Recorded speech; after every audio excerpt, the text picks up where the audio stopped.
এক রাজার এক যুদ্ধবাজ হাতি ছিল। সেই হাতিটি প্রত্যেকটা যুদ্ধে রাজাকে বিজয় এনে দিত। এক সময় সেই হাতিটি বুড়া হয়ে গেল। রাজামশাই সসম্মানে ওই হাতিটিকে এক জায়গায় আরাম করার জন্য ছেড়ে দিল।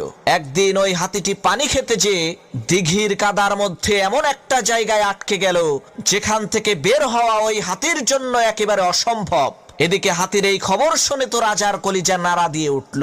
কি করা যায়, কিভাবে ওই হাতিকে ওই কাদার মরণ ফাঁদ থেকে মুক্ত করা যায়? এক এক মন্ত্রী এক এক বুদ্ধি দিতে লাগলো। কেউ বলল, রাজামশাই, ওই হাতিকে অন্য হাতির সাথে রশি দিয়ে বেঁধে টেনে কাদা থেকে বের করা হোক। কেউ বলল, শত শত মানুষ দিয়ে টেনে বের করা হোক। এক একজনের এক এক বুদ্ধি, কিন্তু কোনো বুদ্ধিতেই হাতিকে কাদার মধ্য থেকে বের করা যাচ্ছে না। যতই হাতিটিকে টানা হচ্ছে ততই হাতিটা কাদার নিচে চলে যাচ্ছে। এমন সময় সবচাইতে যে বৃদ্ধ মন্ত্রী, সে বলে উঠল, রাজামশাই, যতই টেকনিক খাটান আর যতই কৌশল